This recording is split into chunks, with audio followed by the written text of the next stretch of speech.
우리가 하나님의 영을 시험하는 그런 거짓된 일꾼이 되면은 안 되겠죠. 왜냐하면 우리가 받은 복음은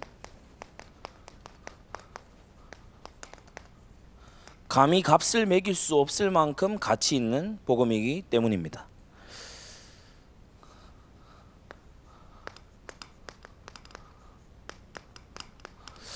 어떤 예수를 믿느냐에 따라 영원한 것이 결판납니다. 어떤 예수, 어떤 복음을 듣느냐에 따라서 신앙의 색깔이 아주 달라집니다. 예를 들어 구원파 이단 같은 경우에는 완전히 이 회개함이 없는 구원을 말하죠. 거듭났기 때문에 당신은 죄를 인지하지도 못한다라고 요한 1서 1장 9절에서 11절을 완전히 부정하죠.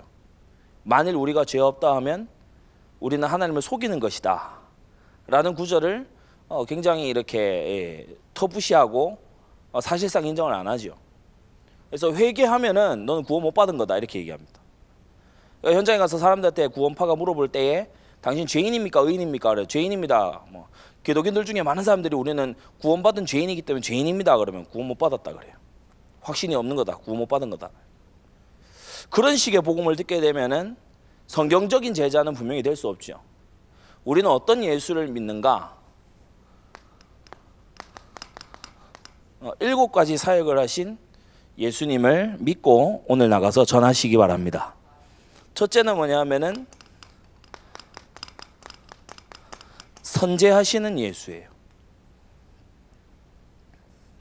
2000년 전부터 계신 예수님이 아니고 영원 전 요한복음 1장 1절에서 3절 태초에 계시는 하나님의 말씀이 바로 예수 그리스도십니다.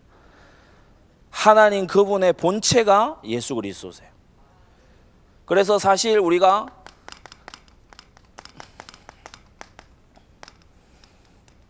이 부분을 얘기를 했을 때에 믿지 않으면은 부정하면은 크리스찬이 아니죠. 삼위일체입니다. 우리가 논리적으로 다 이해가 안 될지라도 성경이 증거하고 있는 하나님이 바로 이분이시죠. 영원한 성자 하나님께서 아담의 피를 잊지 않으시고 성령으로 잉태되어 성육신하셨다. 요한복음 1장 14절 말씀이 육신이 되었다. 그래서 지상에 참 인간으로 오신 예수님, 참 하나님이시고 참 사람이시다. 일위 이성이라고 하죠. 어떤 예수님을 정해야 되겠습니까? 셋째로 공생의 사역을 하신 예수님을 전해야 돼요. 이게 바로 이 사복음서죠. 그 예수님을 전해야 되고 사실은 우리가 복음서의 어느 한 에피소드를 꺼내가지고요 그 대상에게 충분히 복음의 선지자 제사장 왕 삼중직을 얘기할 수 있어야 됩니다. 그리고 너무 중요한 것이 바로 십자가죠. 바울이 얼마나 중요하다고 했는지 고린도전서 2장 2절에는 내가 너희 중에서 예수 그리스도와 그의 십자가에 못 박히신 것 외에는 아무것도 알지 아니하기로 작정했다 그랬어요. 이 십자가는 다른 곳에 메시지 있습니다만은 7가지의 이 메시지를 담고 있어요. 십자가 사형틀이 중요한 게 아니고 십자가의 도가 중요한 거예요. 고린도전서 1장 18절에 십자가의 도가 멸망하는 자들에게는 미련한 것이나 구원을 얻는 우리에게는 하나님의 능력이라고 했습니다. 이것을 전해야 되는 거예요. 왜 사람이 죄 때문에 당연히 죽어야 되는데 하나님은 여기에 대해서 무슨 답을 주셨는가? 그리고 십자가로 끝이 아니죠. 만일 죽은 자의 부활이 없으면 우리의 전파하는 것도 헛되고 우리는 거짓 증인으로 드러난다 그랬어요. 부활입니다. 고린도전서 15장 1절에서 58절이죠. 그리스도의 부활, 그가 잠자는 자들 가운데 깨어 그가 죽은 자들 가운데 다시 살아 잠자는 자들의 첫 열매가 되셨다 그랬어요. 그리고 너무 중요한 교회를 세워두시고 주님께서 승천하신 것. 약속 있는 이별이죠. 승천. 사도행전 1장 11절입니다. 가심을 본 그대로 다시 오시리라. 그리고 이 온전한 복음을 우리가 믿고 전해야 되는데 주님의 결국 재림입니다. 계시록 22장 20절. 어떤 예수를 믿냐? 삼위일체 하나님이신 예수님을 믿습니다. 완전한 하나님이시고 완전한 사람이신 예수님을 믿습니다. 우리와 동일하게 지상에서 살면서 당신이 하나님의 아들이심을 증거하신 예수님을 믿습니다. 십자가에 달리신 예수님, 부활하신 예수님, 승천하셨고 다시 오실 예수님을 우리는 믿고 오늘 전파하는 것입니다. 여러분이요, 이 부분에 대해서 이 중에 하나라도 좋습니다. 굉장히 중요한 메시지를 오늘 전달하고 와야 돼요. 많은 교회 다니는 사람들이 요새 교회들이 워낙에 이제 교리에 대해서 너무 이 구멍이 뚫려 있기 때문에 예수님이 어떤 분이신가를 잘 모르는 경우가 있죠.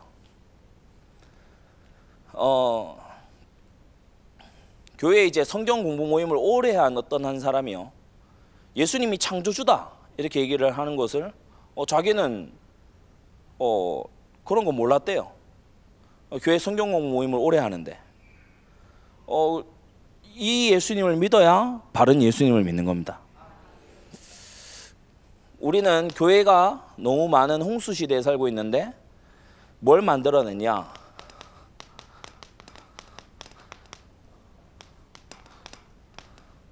값싼 복음의 시대를 우리는 살고 있습니다. 교회를 왜 오는지 봤더니 이게 목적이에요. 하나님을 누리는 것에도 목적이 있어야 됩니다. 하나님을 누려서 창세기 3장 6장 11절을 목표로 할 수도 있거든요. 하나님을 누리는 목표는 순종이라 해야 됩니다. 하나님이 주시는 힘으로 하나님의 말씀을 순종해야 되겠다. 사람이 하나님을 이용하려고 들면은 하나님께서 그 사람을 아주 역사 가운데 안 넣으시고 여러 가지 문제와 사건들을 통해서 고쳐 나가시겠죠. 사무엘상 15장 22절에 뭐라고 했습니까? 순종이 제사보다 낫고 듣는 것이 수양의 기름보다 낫다. 구약의 제사는 복음과 예배를 합쳐놓은 겁니다. 그런데 순종이 제사보다 낫다고 하셨어요. 얼마나 중요한지 우리가 확인해야 되죠. 사람들이 막 확신이 있다 그럽니다. 잘 들어보면은 자기가 성공할 것에 대한 확신이에요. 근데 우리는 확신 물론 있어야 됩니다만은 뭐에 대한 확신이 있냐? 나는 죽어야 되고 그리스도께서 내 안에 사셔야 된다. 주님께서 사실 처음부터 외치신 게 이 메시지죠. 마가복음 1장 15절. 때가 찼고 하나님 나라가 가까웠으니 회개하고 복음을 믿으라 했어요. 회개하고 복음을 믿으라고 오늘도 우리는요, 이 죄인이 성령의 비춰주심 없이는 절대로 드러내지 못할 메시지를 들고 가야 됩니다. 이거 굉장히 중요합니다. 인간적인 설득으로 나오는 그런 메시지를 하지 마세요. 성령께서 이 사람의 자아를 완전히 분쇄해야 들을 수 있는 메시지를 가서 전도자는 해야 됩니다. 이게 믿음이 있는 거죠. 그래서 우리가 구원론 이제 합니다마는 예수님을 내가 완전히 허물과 죄로 죽은 내가 예수님을 어떻게 믿었기 때문에 내가 거듭나는 게 아니에요. 성령께서 거듭나게 하시면 처음 내뱉게 되는 살아난 하나님과의 관계가 살아난 영혼의 첫 번째 호흡이 예수님을 믿는 겁니다. 그러니까 하나님이 살려주셔야, 그래, 중생이 결신, 신앙보다 먼저 옵니다. 이걸 거꾸로 된 게 이제 알미니안주의죠. 알미니안주의는 그래서 어떻게든 막 한번 믿음 비슷한 거 갖게 해보려고 설득을 해야 됩니다. 우리는 하나님께서 영생 주시기로 작정된 자를 찾는 거예요. 하나님께서 숨겨두신 자를 찾는 오늘 그런 시간이 되어야 되겠습니다. 교인들이 많은데요, 많이 모였습니다. 그런데 하나님을 참으로 경외하는 자는 찾아보기 드뭅니다.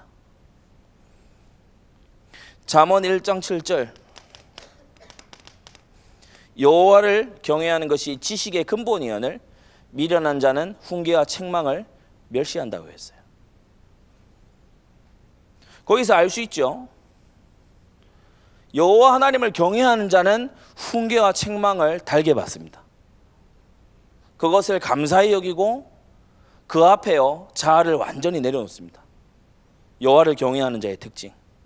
여러분, 온유한 심령으로 하나님의 말씀 복음을 받아야 되겠습니다. 자, 값싼 복음의 시대에 우리는 값진 복음을 전해야 되는데,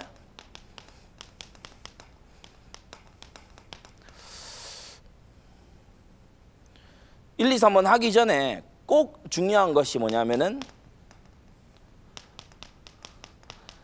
지금 값싸다, 값지다, 이게 복음 자체가 값이 싸지거나 값이 더 있어지거나 그런 건 아니죠. 우리의 태도를 말하는 겁니다. 태도가 뻔뻔한 태도에서 아주 이 겸손한 태도로 바뀌어야 됩니다.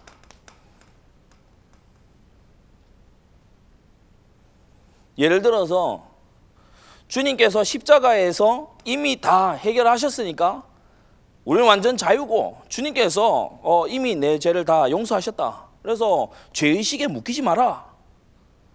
일면 맞는데 일면 굉장히 틀린 말입니다. 우리는 죄의식에 매이는 것이 아니라 하나님 존전의식에 매여야 됩니다. 그 히브리서에 그랬죠. 모세의 율법을 밟은 자, 패한 자도 두세 증인을 인하여 불쌍히 여김을 받지 못하고 죽었거든. 하물며 그랬어요. 하물며 하나님의 아들을 밟고 하나님이 주시는 이 가치 있는 복음을 헛된 것으로 여기는 자, 받을 형벌이 얼마나 더 중할지 너희는 생각하라 그랬어요. 그러니까 모세보다 예수님이 훨씬 더 가치 있는 분이시죠. 우리는 모세가 준 것보다 훨씬 더 가치 있는 것을 은혜 위에 은혜를 가지고 그 무게를 알아야 됩니다. 우리가 가서 어떤 사람을 만나서요, 복음을 농담거리처럼 전한다, 이거요, 차라리 입 닫고 있는 게 낫습니다. 우리는 가서 담대히 진리의 지식을 전파하는 거예요. 분명히 이렇게 딱 우리가 전파해야 될 줄 믿습니다. 값진 복음의 특징, 첫째 뭐냐? 로마서 10장 9절에서 10절이에요. 네가 네 입으로 예수를 뭐라 시인하고? 주로 시인하고, 하나님께서 그를 죽은 자 가운데서 살리신 것을 네 마음에 믿으면 구원을 얻으리니, 사람이 마음으로 믿어 의에 이르고 입으로 시인하여 구원에 이른다. 이 배경이 로마 시대입니다. 구두 재판하던 로마 시대입니다. 예수님을 재판하던 빌라도가요 물었어요. 네가 유대인의 왕이냐? 물었어요. 예수님이 거기 대답 여하에 따라서 형벌과 형량이 전부 다 결정되는 거예요. 구두 재판하던 시기에 예수님이 나의 주님이 되신다. 그리고 나는 예수님이 죽은 자 가운데서 하나님에 의해 다시 살아난 것을 나는 믿는다. 이 고백하는 자가 구원함을 얻는 겁니다. 엄청난 거죠. 고린도전서 6장 19절에서 20절. 너희는 너희 것이 아니라 값으로 산 것이 되었으니 그런즉 너희 몸으로 하나님께 영광을 돌리라 그랬어요. 나는 내 것이 아닙니다. 진짜 복음을 받았으면요, 나는 내 것이 아니에요. 나에게는 예수의 것이라고 하는 인이 쳐져 있어요. 뭐 저기 신천지 2단에서 뭐 인 맞은 자 그러는데, 지들이 인 맞은 게 아니에요. 지들은 그냥 이렇게 뭐 노막 맞은 거고요. 진짜 인 맞은 자들은 그리스도인들이 인 맞은 자들이에요. 성령의 인침을 받았거든요. 그리스도를 고백할 때. 사도행전 9장 31절, 초대교회는 어떻게 지교회를 세워나갔다고 했습니까? 두 가지입니다. 주를 경외함과 그랬어요. 주를 경외함. 오늘 이 이제 삽비라의 죽음에서도 결국 하나님이 만드시는 것은 생사화복의 주관자이신 하나님을 경외하게 하는 거죠. 주를 경외함과 뭐로 진행했다고요? 성령의 위로로. 여러분, 인간적인 위로가 아니라 성령의 위로를 받게 되기 바랍니다. 사람들 서로 위로하는 거예요. 그거 아무 힘 없는 거예요. 가짜 위로입니다. 하나님 말씀 감동의 위로를 받아야 돼요. 성령의 위로가 있어야 돼요. 성령이 주시는 힘이라야 진짜 힘입니다. 많은 사람들이 가짜에 속습니다. 교회에 사람들 많이 앉아 있으면요, 막 하나님 대역사가 있는 줄 알아요. 이런 경우도 많이 있습니다. 사람들이, 여러분 현장 오늘도 나가보면 발견할 겁니다. 큰 교회, 앞에 있는 큰 교회, 건너편에 큰 교회들, 성도들 마치고 나오는데요, 오늘 말씀 뭐 듣었는지 하나도 말 못해요.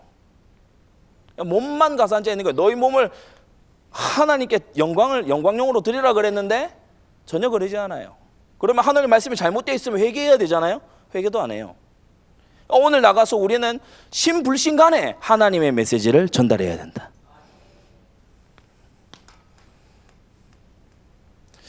이 값진 복음을 참으로 아는 자, 이 사람에게 자신의 가정과 소유는 충성의 발판이에요. 가정과 소유가 충성의 발판입니다.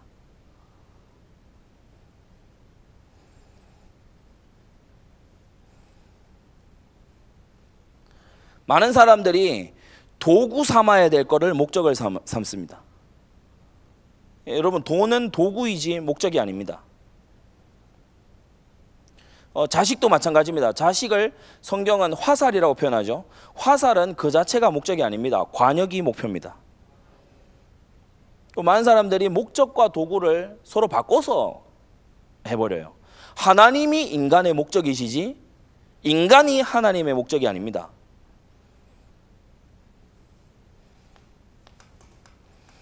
충성의 이유는 뭡니까?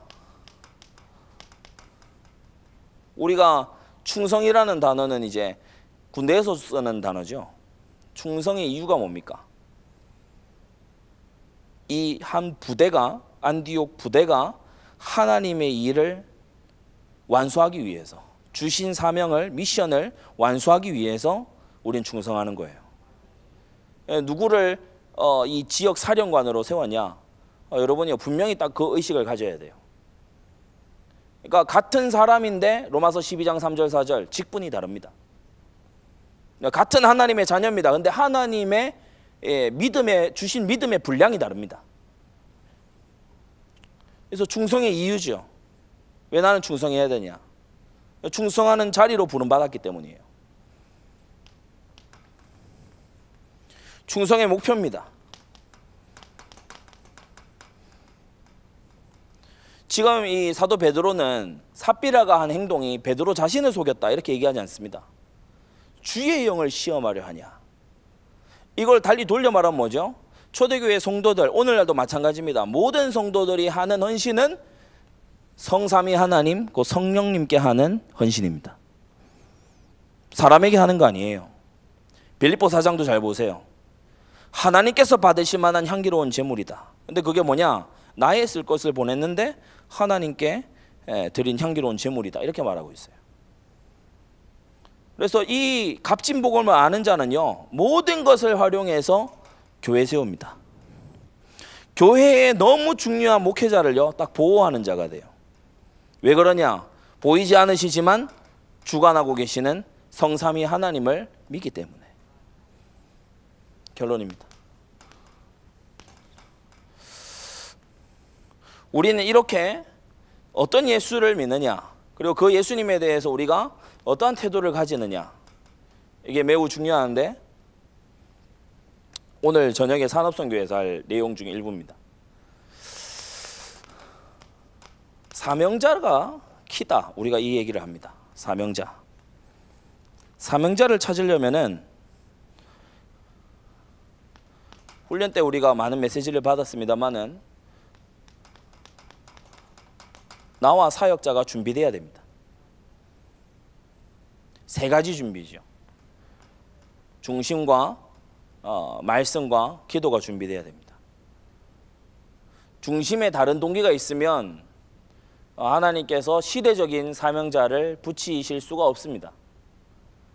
하나님은 왜 사도행전 9장에 바울을 초대교회 예루살렘 교회가 아니라 아나니아 팀에게 붙이셨을까요? 아나니아는 중심에 뭘 가지고 있냐? 이 복음이 국경을 넘어 전파돼야 된다. 그래서 시리아 지역, 수리아 지역, 다메섹, 다마스커스에 가서 이 해외 지교회를 시작한 거죠. 어떤 말씀을 가지고 있습니까? 주께서 너를 일으키셔서 나중에 바울이 간증하는 걸 보게 되면은 선지자 제사장 왕의 내용이 거기 다 들어있죠. 사도행전 21장에 보면은 어둠에서 빛으로, 그죠? 주께서 죄를 용서하시고 하나님께서 네 앞에 빛을 열어서 보게 하신다.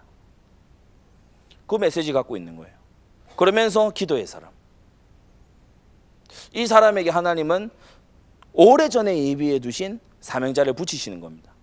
우리 모두가 이것을 준비해야 돼요. 그리고 하나님께서 나에게 가라고 하시는 현장이 있습니다. 이것을 이제 최적화 현장 이렇게 이제 표현을 했는데, 바울은 길리기아 다소에서 나서 유대인 중에 가장 엄격한 팔을 지나서 지금 복음을 받은 사람입니다. 바울에게 두고 계신 하나님의 뜻은 온 이방 땅에 흩어져 있는 디아스포라 유대인들을 향한 하나님의 계획이 있었고, 또 이방인들을 향한 하나님의 계획이 있었죠. 베드로에게 하나님이 가라고 하신 현장과 바울에게 가라고 하신 현장이 서로 다릅니다. 나의 최적화 현장을 찾아야 되는데, 특별히 올해는 초등 현장에 우리가 좀 집중을 해서 하나님의 전도응답을 우리가 체험해야 되겠습니다. 그리고 사명자를 선별하는 것이 중요합니다. 키는 어디 있는가 하면은 여러분 구체적이 되시기 바랍니다. 사인을 보려고 하면은 구체적이라 해야 돼요.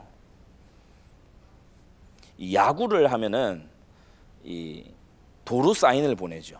주로 이럽니다. 이럽니다. 이거 보려고 하면은 자세히 봐야 돼요. 괜히 귀가 어려워서 한번 만졌는데 도루 해버리면 안 됩니다. 사람이요 그날따라 기분이 좋아서 복음에 네 하고 오늘 보니까 이렇게 점심 맛있는 거 먹었어요. 그래 기분이 좋아서 예 이럴 수 있어요. 사명자구나 아닐 수 있습니다. 그 다음 달 만나 보니까 기분이 완전 또 감정 기복이 심해가지고 영 아니야. 사명자 아닌 것 같다.